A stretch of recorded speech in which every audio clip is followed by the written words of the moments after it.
Hi.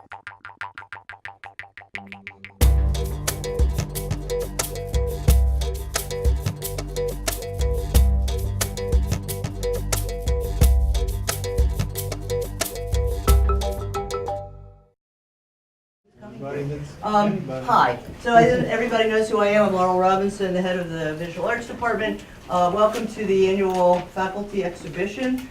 This year we decided to split it into two different galleries, mostly because Charles and I were interested in a white-walled, small, confined space.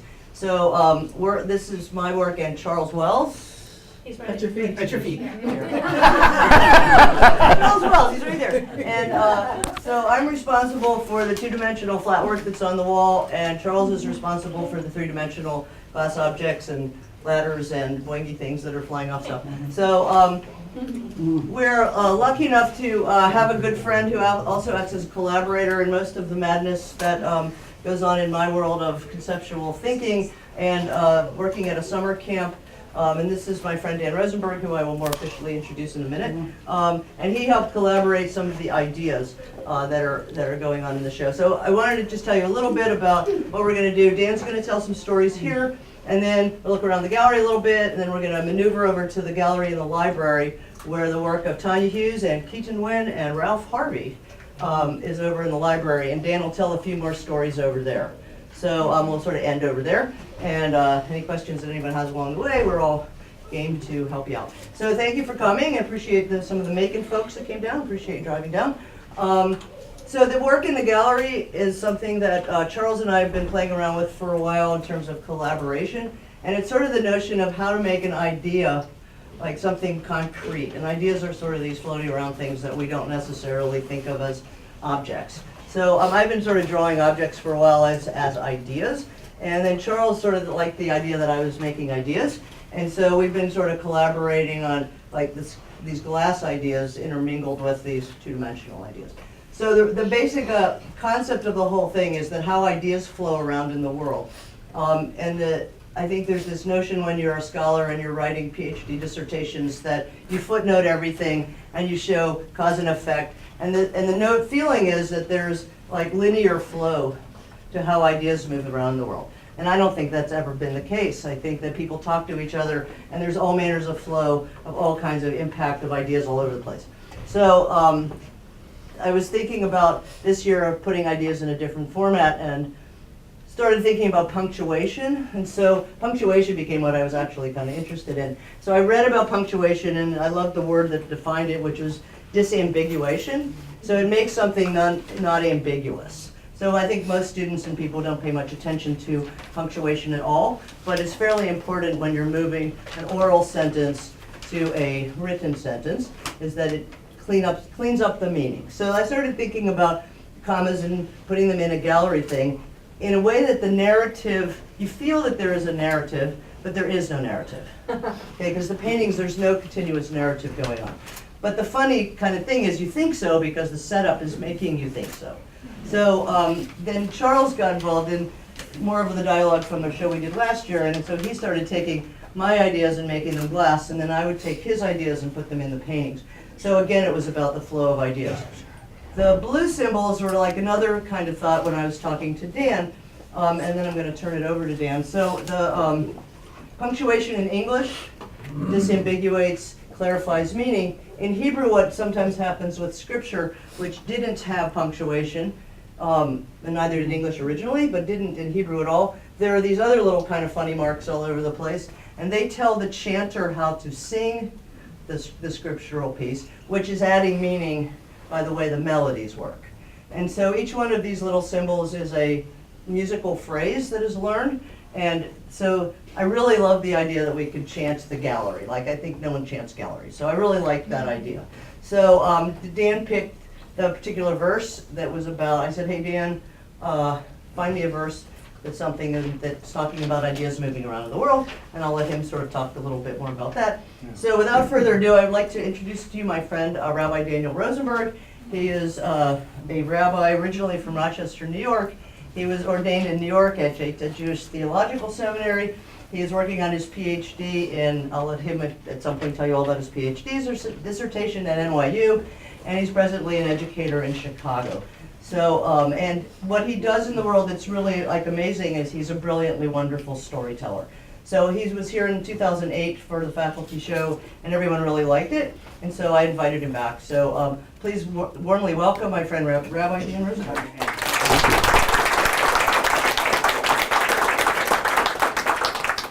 Thank you very much. Welcome, everybody. I have a request at the beginning, which is that if you have something like this, if you would please make sure that the ringer is turned to well-mannered. And then, on minor fast days, there are major fast days and minor fast days, and major fast days have a whole other thing. But in the liturgical cycle of minor fast days, in the afternoon, a piece from the Pentateuch is read, and then a piece from the prophets is read. And this verse from Isaiah that is not on the wall, but references to which are around the wall, is on the artist statement. I'm going to chant it. I'm not going to translate it just yet. But it does talk about how ideas move and what the role of ideas is in the world. And I'm going to start in that back corner and come around here. I'm going to find it in the very small, there we go. Ki kasher yered hageshem vehasheleg min hashamayim veshama lo yashuv. Ki im hirva et haaretz veholida Vehitzmicha venatan zera lazoreya velechem laochel. Ideas have a job in the world, and that job is to go out to make the world fruitful and to do what they have to do. Just as the rain comes down, our ideas flow out. It happened once, a very long time ago, that a particular king in a particular kingdom had a treasurer, had a lot of ministers, but this treasurer was so honest. Every day when it came time for the accounts, he would come in with the account books. Every penny was accounted for. He did his job very well. And because he was such a good minister to the king, as sometimes happens in the court, there were other ministers who got a little bit jealous when the king came to trust him more and more. One of these ministers decided that he didn't like it at all, and he was going to do something about it. Well, he went into the king one day and was giving his own report and said, "And that's all I have to say today, Your Majesty, except for..." "No, never mind. You can't say that to a king." The king said, well, what? "It's not nice. I shouldn't go. It's probably not important." And the king now really was quite interested and said, "No, I really need to know. I command you to tell me what's wrong." He said, "Your Majesty, it's just your treasurer. He's..." The king said, come on. "Well, he might be dishonest." And the king said, "What do you mean he might be dishonest? How?" "Well, Your Majesty, he has lots of money, and he has a lot of responsibility, and he is Jewish, and you know that Jews do like money." And the king said, "Well, he's been very honest, and I can't believe that." And he said, "Your Majesty, here's how you find out. Fire him. Kick him out of his job, and then you'll know if he's honest." And the king said, "Well, how does that prove anything?" And he said, No, really. Here's what you do. You fire him. If he has, as I believe, been stealing money from you all along, you will see that his lifestyle hasn't changed. He will be living high on the hog, no pun intended. He'll be living in fine style. If he is honest, then you'll see that he's living a life of poverty, and then you can really trust him, and then you can worry about that after. But first thing you have to do, really, the way you have to make sure that everything's okay is you get him out of the job." And the king said, "Okay, that makes sense." So he called in his finance minister, and he said, "I need you to hand over the books today." "Of course, and I have a new proposal for how we can balance the budget for 10 years out. I'm very excited." No, just hand me the books, you're fired." And the treasurer said, "Sorry, I don't understand. No, there's nothing to understand. You're fired. You have to be out of the palace by the end of the day. And the minister said, but your majesty, I've served you faithfully for years. I've served your father. What? I don't care. Books, thank you, guards, take him out. And the guards came in. They escorted him to his house. He and his family were allowed to pack up one suitcase of stuff, get on an ox cart, and be on their way out of town. In the villages around the city in those times, if you didn't have your own house, there would be little houses out on the outskirts of town that no one really lived in. And if you needed somewhere to go, you could go live in one of those houses. And the ox cart drove out of the capital city, out into the countryside to one of these little houses, somewhat unceremoniously dumped off the former minister and his wife and their children, and drove off. So they open the creaky door and they go in and they're dusting off the chair and they're dusting off the rickety table. And the wife looks at her husband and says, what are we going to do now? And he said, I don't know. She said, it's Passover soon. The holiday's coming up. We need a lot of things to get ready for Passover. And he said, I know, but what am I supposed to do? She said, you're always talking about this. You should ask God. And he says, that's a very nice idea. How am I supposed to ask God? Well, you keep telling your kids and supposed to go to religious school and they're supposed to ask God. You ask God. And he said, okay, I'll ask God. What do you want me to do? Write a letter? And she says, that sounds like a fine idea. She sits him down at the rickety table with a dusty chair, puts a piece of paper in front of him, hands him a pen, and says, go. What am I supposed to do? Start with, dear God. Okay, dear God. Now what? Tell him where we are. We are in such and such a village. Tell him what happened. Okay. I was unjustly accused. I was fired from my job. Tell him it's Passover. It's coming up on Passover. Tell him everything we need. We need horseradish. We need matzahs. We need wine. We need a tablecloth because we have to put something on the table because this table is too dusty for us to eat on. He put everything in the letter. Signed it. Yes. Okay. Folded it up.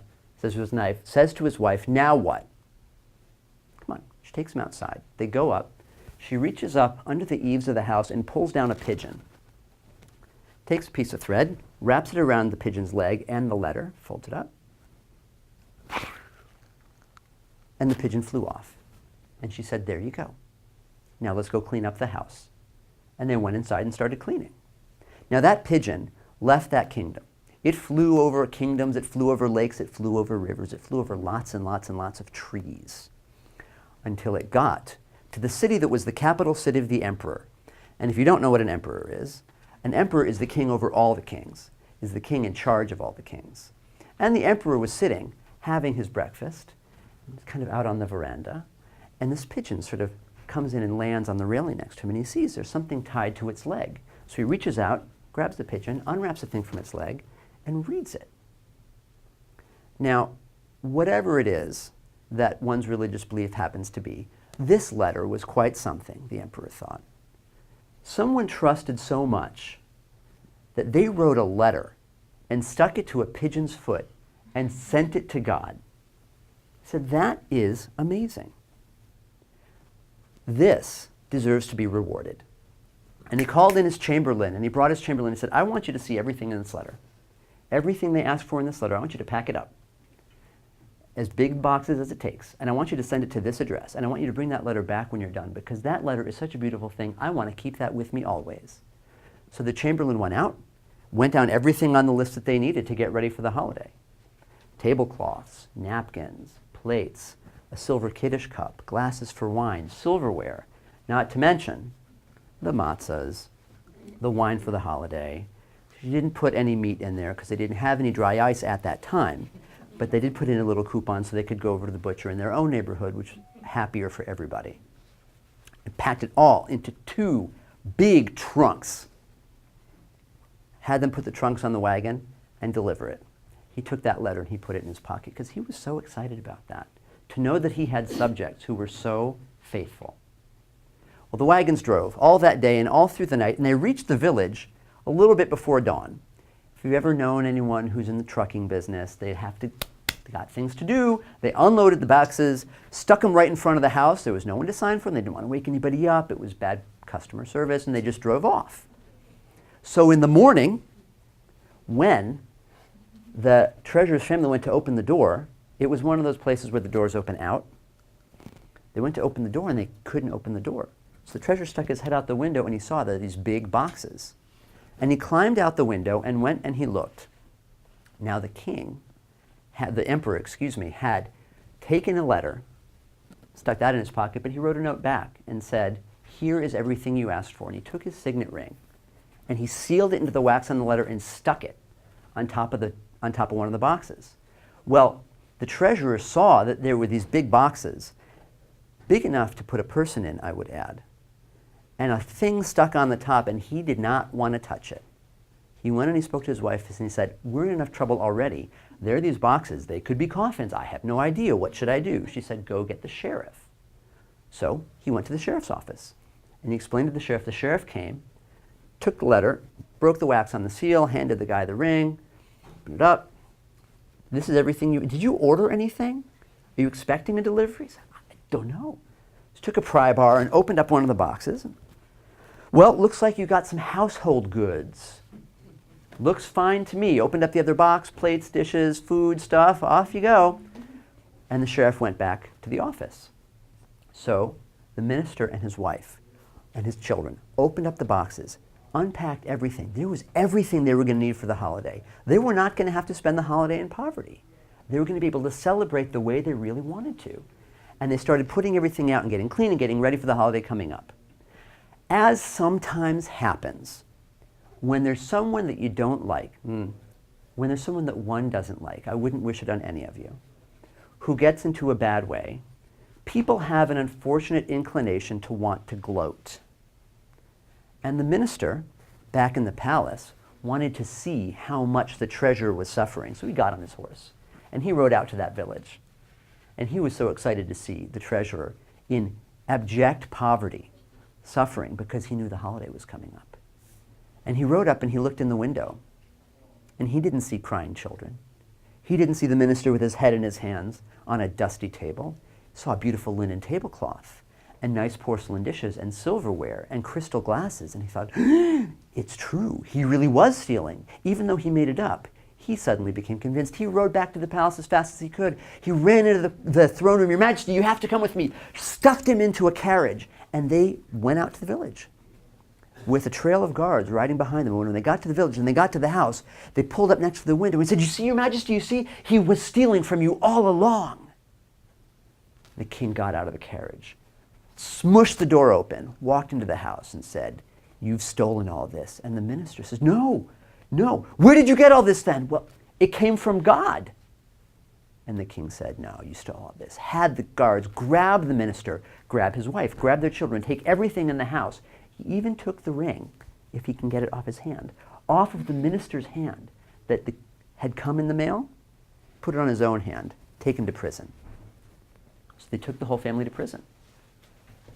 And every day, they would come into the minister, they'd take him out, and they'd put him in a chair and ask him questions and be mean about it. And they say, "Tell us where you stole it." He said, "I didn't steal it. It came from God." "Where's the rest of the money?" "There is no more money. This came from God." It was a difficult time. The emperor, you should know, was a good emperor. And it was his practice every so often to go around to all the kingdoms in his empire to visit the prisons and see and make sure that justice was really being done. So he came on this one day to this prison, and the prisoners knew that they could write letters of appeal to the emperor. So that the minister didn't need his wife to nudge him this time. He wrote a letter, explained everything that had happened, and when the emperor was walking down the hallway, he stretched his hand out as far as he could, so right as the emperor went by, it was right there, and he picked it up and starts reading, and a lot of people have similar stories. He was reading about it and reading what makes this person different, and something's funny about that handwriting. He took out the other letter, and it was the same handwriting. He said to the king, "Give me a second, what did this guy do?" "Oh, that was my treasurer. He was robbing me blind for years. You should have seen all the stuff he stole from me." And the emperor says, "Oh, nice ring. Where'd you get it?" And the king says, oh, that's been in my family for years. He stole it and he had it, and so I... And the emperor says, look on the inside of the band. So the king does. It has the emperor's name and imperial seal stamped inside. And the emperor says, I think you've got some explaining to do. And the king ducked his head down because he knew he was wrong. And the emperor said, if you did this unjustly, who knows how many other people may be unjustly imprisoned in your prisons. And he declared an amnesty in that kingdom. Everyone came out. The only ones who stayed in were the king and his minister, who had a little time they needed to learn a lesson. And the treasurer went back with the emperor to be his treasurer, where he served well and faithfully for many, many years. Can everyone take a breath? Good. I'm going to have a little bit of water to drink. Every day when I get up in the morning, I started learning this because our friend Elmo Copland in Macon, I had stayed over with him one night. Elmo had and still works at the scrapyard in Macon. And every morning he would get up early, which I found out because I stayed over there one time. And he would get up early, well, for me, it was very early, like 5 o'clock in the morning. And he'd put on a pot of coffee, he'd walk up the driveway and get the newspaper and come back and sit down and sit out on the back porch with a cup of coffee and the newspaper, and it was nice and quiet. And I realized recently that's a nice way to start the day. I didn't used to drink coffee. A lot of people didn't used to drink coffee. Once upon a time, in the kingdom of, then it was the Ottoman Empire, which is today Turkey, it was the custom of the Sultan to, every so often, take off his crown, take off his fancy robes, put on everyday clothes, and go out and wander the kingdom to see how people lived. And he would go to this province or go to that province. He wanted to really get his pulse on how the people lived their lives and how they felt about the king. One day, he and his minister were out walking, and they came to a farm. And there was a little girl out in front of the farm playing. She was bouncing a ball. She was eating a cookie. She was smiling with her cookie. And the king and his minister decided this was a good place to stop. And they walked up to the door of the farmhouse, and they said, is a guest welcome? And the farmer said, of course, a guest is always welcome. Please sit down. And he brought some water for them to wash their hands and to wash their faces. And he said, please sit there. And he sat them under a pomegranate tree. And he brought out a couple of glasses, and he reached up into the pomegranate tree with 2 hands and pulled down a pomegranate the size of a basketball. And he squeezed that pomegranate into the glass, and it filled a glass full of pomegranate juice. And he reached up and pulled down another one. He squeezed that one into a glass, and he handed one to the king and one to the minister. And they drank it. It was delicious. It was sweet, and it was cool, and it was refreshing. And the Sultan said to himself, that's better than anything I have at home.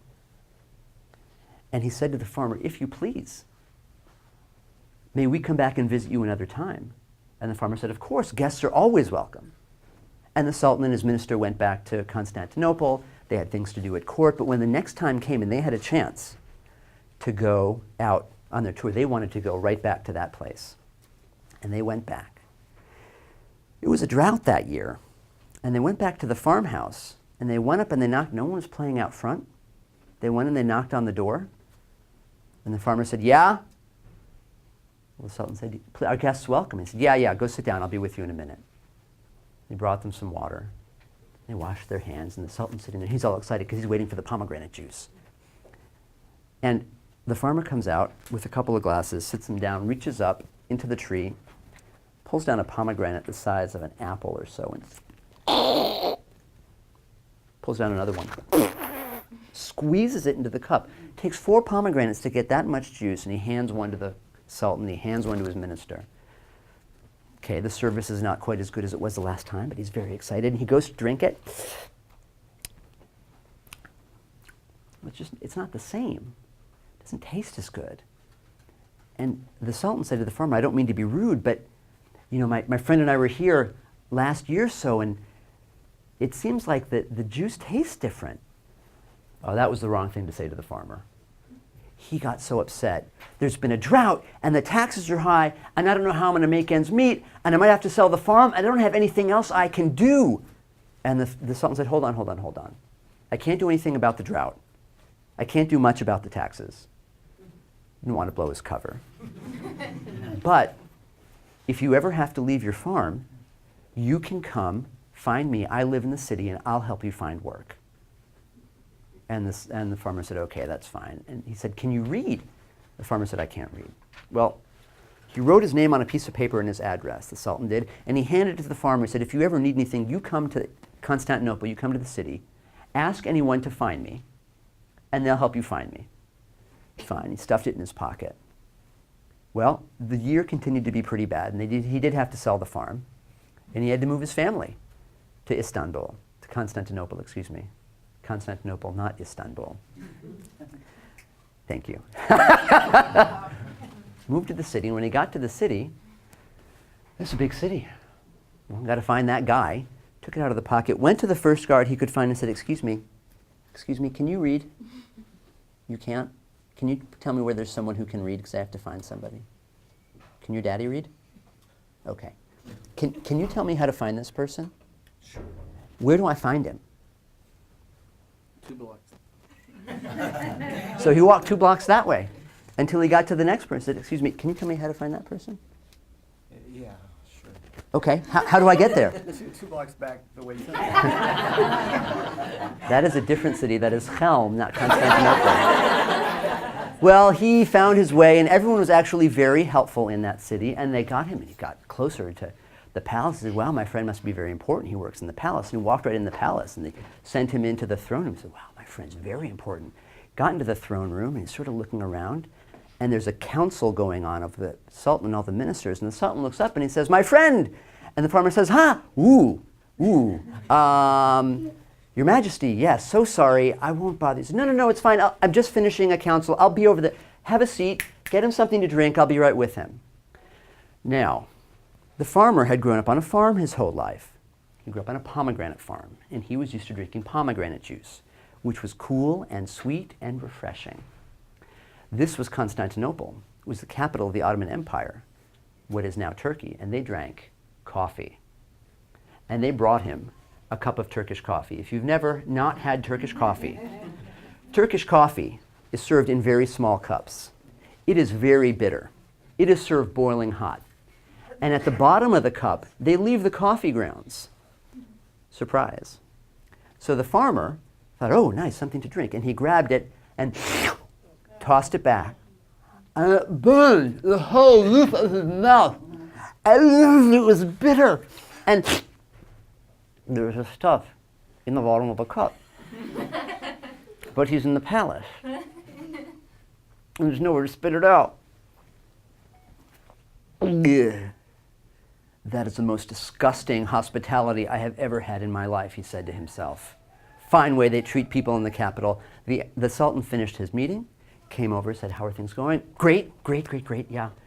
Listen, you know I had to sell the farm. Of course, I have a job for you. Have you learned to read yet? Not yet. Well, until you learn to read, I have a job for you. I want you to be the gardener in the palace. I think you probably work very well with trees. If you can learn to read, I have another job. So he went off and he worked as the gardener, and he worked at it, and he learned how to read. And a year later, the Sultan called him back in and said, I see your reading's going well. Here's your new job. I want you to be the tax inspector down at the port. Anything that comes into the port, you decide if it's safe to bring it into the country. If it is, check it off. If it's not, stamp it and send it away. I said, okay, I think I can do that. So he went down to the port his first day at work, and first ship came in. He was very excited. He opened up the inside. It was bottled water from Fukushima, Japan. Okay, that looks good. Let it in. And they let it in. Opened up the next ship. High-capacity assault rifle magazines. That's okay. Let that in. Third ship came. He opened it up. It's that stuff. Slam. No, send it away. It was that stuff. It was coffee. Next day he went back to the port. First ship came in. Second ship came in, let it all in. Opened up the third ship. Yeah! Slammed it shut, sent it away. Not that stuff. By the third day, everyone in Constantinople was getting really, really grumpy because there was no coffee. And they went en masse with their pitchforks and their burning torches up to the Sultan's palace and they said, "Why have you outlawed coffee?" Now, when you're the Sultan, it's good to be the king. He had his own private store of coffee, so he didn't realize there was anything amiss. He said, "What do you mean? I'm enjoying my coffee." "Ooh, no, so sorry." "Yes, whatever's wrong with the coffee?" "Well, your new port inspector, he's not letting coffee in." "Huh. Oh." And he called in the port inspector, sat him down, and they brought over the coffee. And, okay, the emperor said. The Sultan said, "Listen, I think I did you wrong. I had forgotten that you were used to something. You were used to pomegranate juice, which was sweet and cool and refreshing. And when you came to someplace different, I didn't explain to you what this stuff was. Let me explain. This is called coffee. We drink it here in the capital. It is not the same as pomegranate juice. It is hot. So when you get your Turkish coffee, the cup's going to be hot. But you know what? It's kind of nice. So just hold it in your hand, and you can feel the warmth. Isn't that nice? Everyone, just hold a cup of coffee in your hand, please. Just feel how nice and warm that is. Ah, yeah, that is kind of good. So now you're going to drink it, but you're not going to gulp it all at once. You're going to sip it, okay? And when you sip it, it's bitter, but the bitter is nice. So just sip it a little bit, and then you can enjoy it. So everyone just take your coffee and just sip.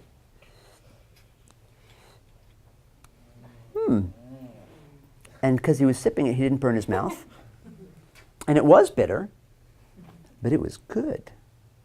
And the Sultan said, "Now when you see the mud at the bottom of the cup, stop. Don't eat that." So he sipped his coffee, and he saw the mud at the bottom of the cup. He put his cup down, and he was done. And every time after that a shipload of coffee would come into the port of Constantinople, he would put an extra big check mark, because he had learned not to resent coffee for what it was not, but to appreciate it for what it actually was. And that is how the peasant learned to like coffee.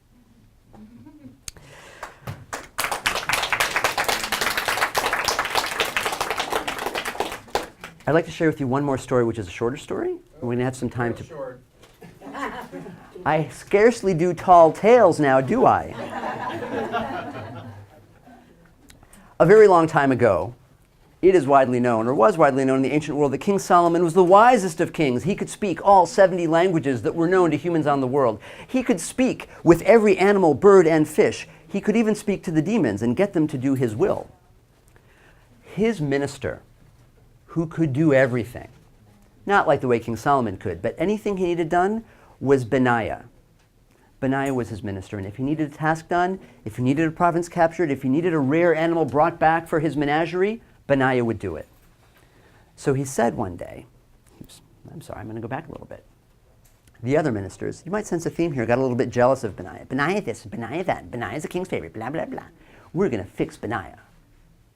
So they went to the king, and one day when Benaiah was out capturing the fierce armadillos of Georgia.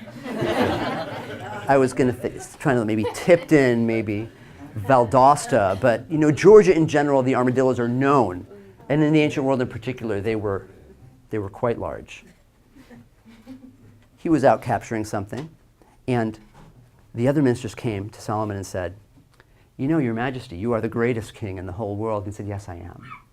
I said, "Well, it's so surprising that you don't have that magic ring." "Magic ring? What magic ring? I have all the magic in the world. But there's one ring. Don't you know about it? That if you're happy, it will make a person sad. And if a person's sad, it will make them happy. It's a magical ring. You don't have it in your treasury?" And the king said, "No, I don't think I do. But I know who can get it for me. Benaiah, my trusty minister." Now, the ministers had made up this ring. It did not exist.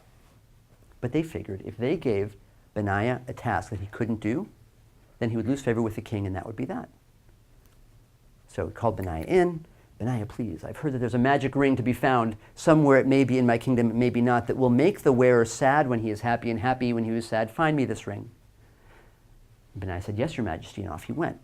Now, the first thing he did was send messengers to the four corners of the globe, to the far north, to the west, to the east, for you guys, to the west, to the east, to the south, to look for this magic ring. He had 1 year in which to find it before he had to report back to the king. And they went north, and they went north, and they went east, and they went west, and they went south, looking all over the world for 9 whole months, looking for this magic ring. They came back at the end of 9 months. We couldn't find it. Okay, maybe it's closer to home. So he sent out messengers to the north and the south and the east and the west of the country. They took 2 months scouring the entire land to see if they could find this magic ring. No magic ring. Only a month left. Not a problem. It must be right here in front of our noses. So he had people searching the entire city for 3 solid weeks looking for this magic ring. Nothing. The year was up. Dusk on the last day, he realized that he was going to have to go to the king for the first time and admit that he had failed. So he was walking up the street. All the shops were closed, all the shutters were down, except for one shop over kind of in the corner, tucked in the back, where the shutters were sort of partway down and the light was coming out from underneath in the dusk. He went over and he banged on the shutters. The guy said, yeah, come on in. He lifted up the shutters, and it was a jewelry store. The young guy was behind the counter, and he said, listen, I'm looking for... Oh, Miss Ella, will you hold that for me for just a minute? I'm looking for a magic ring.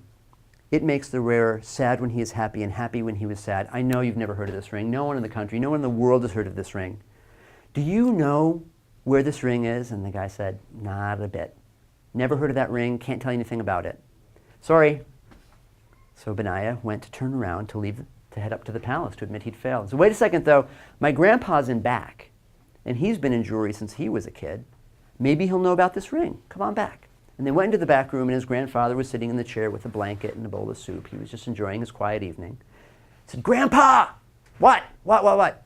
There's this guy here. He's looking for a magic ring that makes the wearer sad when he's happy. It's a disappearing ring. And happy when he's sad. Do we have that ring in the store? And he brought his grandson and he whispered.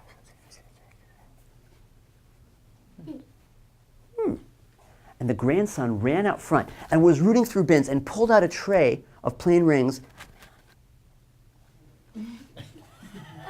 and got this ring that had actually some cool stuff, but that's not really what the point of the ring was. He turned it over and he took a stylus and he wrote on the back, TTSP. Here you go. There's the ring. TTSP. What? So he called Benaiah when he's whispering.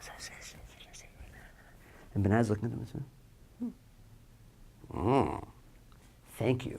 And he took out his wallet and he threw everything in it down on the counter and he ran for the palace. Now up at the palace, all the ministers were waiting with the king, and they were all excited because they were going to see Benaiah fail. And the king is sitting there, and the clock is chiming.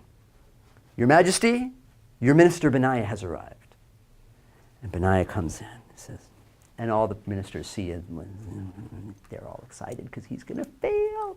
He walks in and says, Your Majesty, I searched for your ring to the 4 corners of the earth. I looked all across the land. It wasn't to be found anywhere in the city. And the ministers are chuckling, but I found it. He said, what? But how? It's not, how exciting. Benaiah, please. What? The king's been so waiting for the ring. And the king said, oh, that's very nice. And he takes it and he puts it on. It's not doing anything. And what's this writing on the back? And Benaiah says, Your Majesty, TTSP stands for, this too shall pass. Your Majesty, if you are happy and joyful in your life, understand that joy comes and goes. And you have to enjoy the happiness for as long as you have it, because there won't always be times full of joy. And if you are happy and you look at that, you'll become a little bit sad. But Your Majesty, if you are sad and you look at that ring and you realize this too shall pass, you'll understand that sadness in our lives does come, but sadness also goes, and there is always happiness to look forward to. And the king said, Benaiah, I may be the wisest king in the world, but you are the wisest minister any king has ever had. And he took off his royal signet ring and handed it to his minister.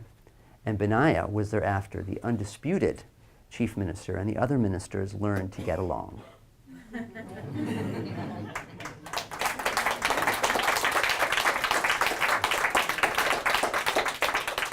So we're going to take a little break here. Wander, please, slowly but directedly over towards the gallery in the library building. We're going to have a couple of short stories to wind up and bring our piece together, bring our show together over in the gallery space at the library.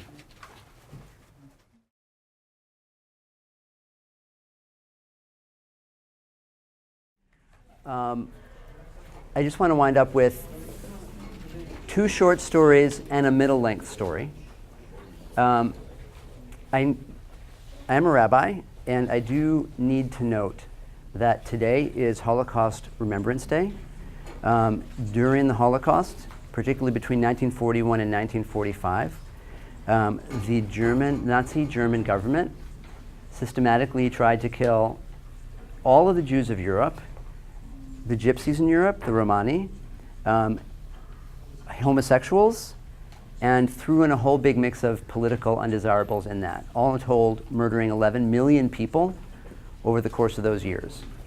In Israel, once a year, the entire day is dedicated to commemorating the Holocaust. I want to share a short story from the Holocaust, but particularly as we're in a different space and a different set of ideas here. In Europe, before the war, Jewish culture devolved into 2 kinds of people. There were the kinds of people who were religious and led traditional lives, and there were the kinds of people who wanted to be modern. And they went to university, and they spoke the vernacular, and they didn't do all the Jewish stuff as much. They didn't wear their head covering, they didn't do the religious things. They were Jewish, but they were involved in different ways. And in the town of Riga, outside the town of Riga, there was a rabbi who was known for being very mystically connected, a very religious person, and had a neighbor who had gone, what they call off the derech, who had gone into the way of the secular life. And when the Nazis came and gathered everyone together, they decided they were going to make a game. And they said, we're going to dig a trench. If you can jump across the trench, you can go. If you can't, they had their machine gun banks set up. And they brought the town's residents to try to jump across the trench. It was a very wide trench. They had dug it intentionally at a width that they knew you really can't jump across. But that was their way of making a little fun out of someone else's horror. And everyone was moving up slowly towards this trench. And it came time, and this man who had become secular was standing next to the rabbi. They stripped everyone off their clothes, had them get up to the trench, and this man standing next to the rabbi, and he said, what are we going to do? And the rabbi says, just hold my hand. So they came to the front, grabbed onto his friend's hand, and they ran, and they closed their eyes, and they jumped. Now the secular fellow, he jumped, he felt like every second his feet left the ground, he was just expecting a bullet to come into his back. And when his feet touched the ground on the other side, he opened his eyes and he started running, pulled his rabbi friend along with him, and they ran into the woods, ran as far as they could, the sounds of guns behind them. Nothing came after them. And when they had a place that they could stop and rest, caught their breath, and the secular fellow said to the rabbi, Rabbi, how did that happen? How did that work? How do we jump across that trench? And the rabbi said, I'll tell you. What I did is I closed my eyes and I focused on the merits of my ancestors. I focused on my parents. I thought of what righteous people they were and my grandparents. And I called on heaven to allow them to intervene to save me. But you don't believe in all that stuff. What did you do? I said, Rabbi, I held on to you.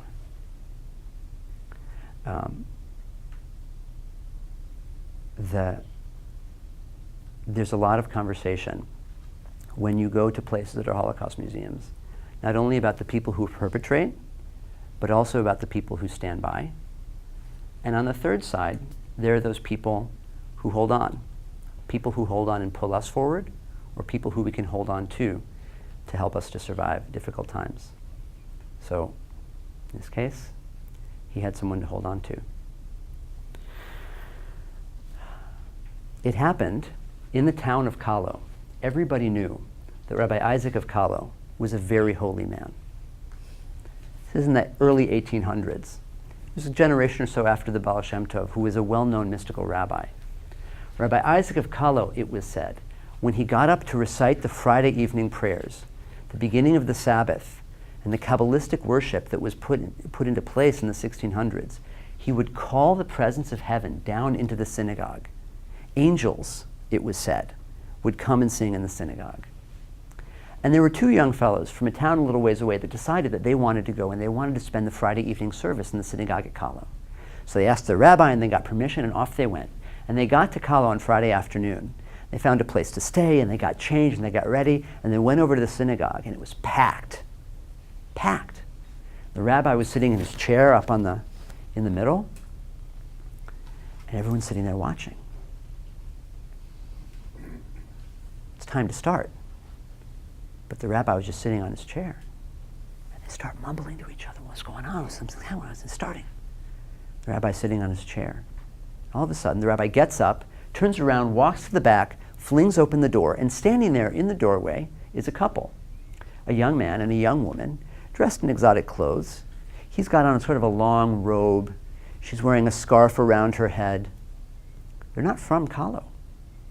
The rabbi welcomed them in, brought them to their seats, and began the evening service. And after the prayers, they had dinner at the synagogue. He sat them right next to him in the place of honor. And he was talking to them, and everyone's looking at him like, what's going on? Who are these people?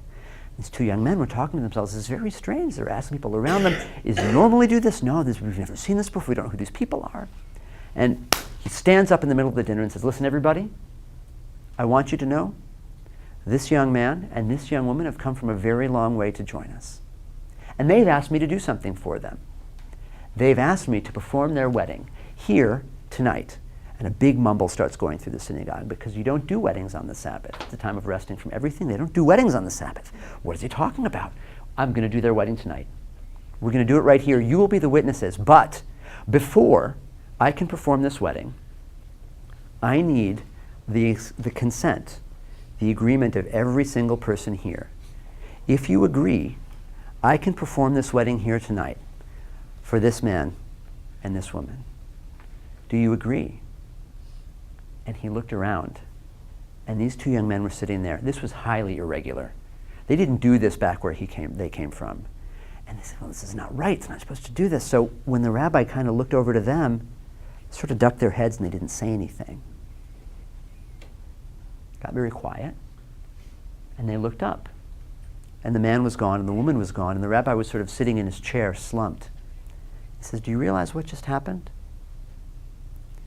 That young man was Mashiach ben David, the predecessor of the Messianic era, coming to tell us that the world is ready. And that young woman was God's presence that has been in exile for thousands of years. And it was decreed in heaven that on that day, when they come together and meet and are joined in marriage, God will bring us into the world to come. And all it took was for you to agree, was for you to say yes to redemption, and you didn't.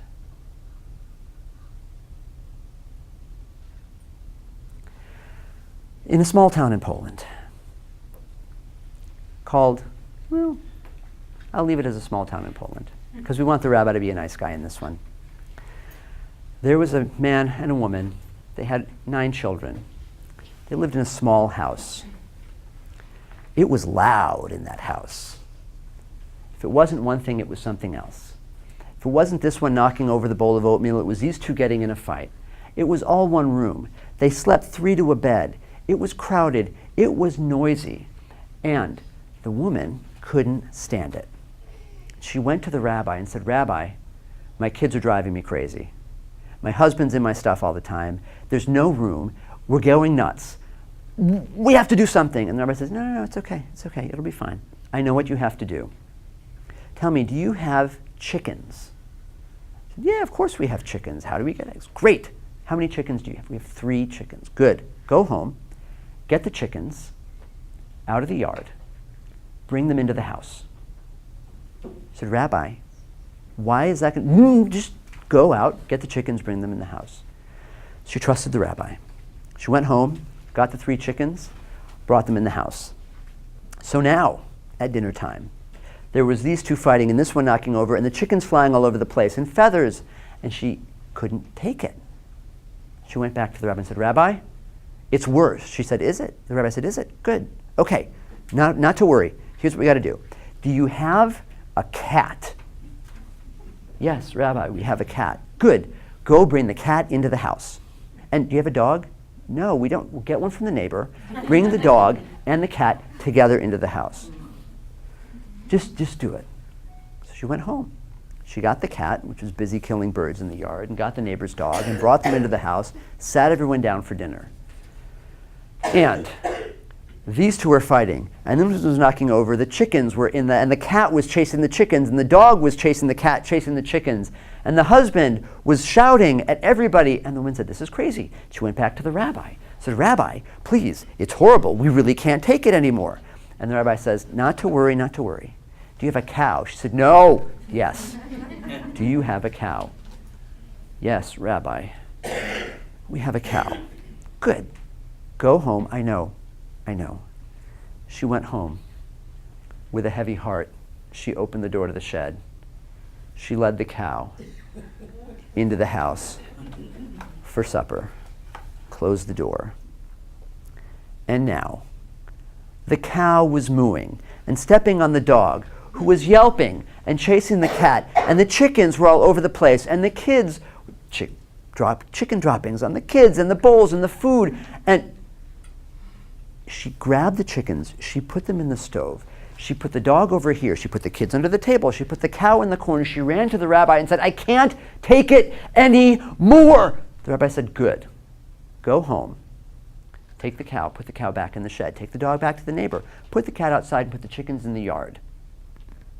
Thank you. Ran home, put the cow in the shed, dog back to the neighbor, threw the cat out the window, took the chickens, put them back in the yard, sat down for supper, and it was so peaceful. It was marvelous. And she realized that they had the wisest rabbi out of anyone in town. Well, anyone in Poland. He's the only rabbi in town. And they lived very happily and quietly ever after, although that one chicken never did lay eggs again. Thank you.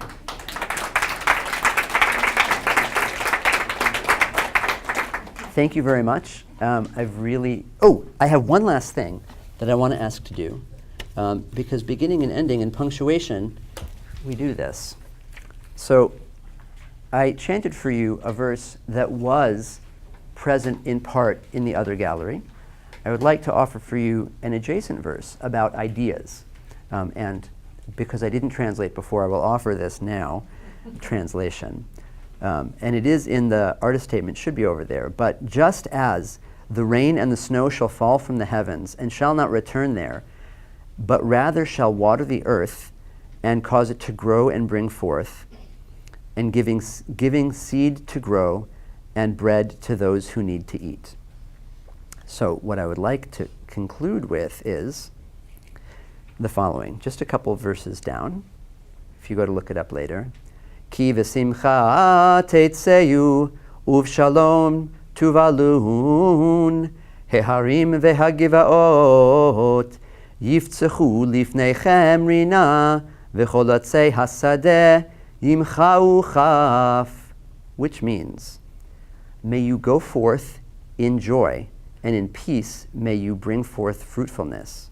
The mountains and the high places shall spread forth before you joy, and all the trees of the field shall applaud. May all of us have ideas that bring forth fruit, that bring us joy, that give us the chance to bring joy into the world.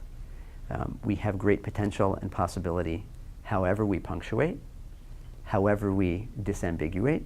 We have a world that needs in some ways a lot of disambiguation, and disambiguation to the good in ways that we can make happen. So with these stories or with your stories, please go make good things happen. And thank you very much.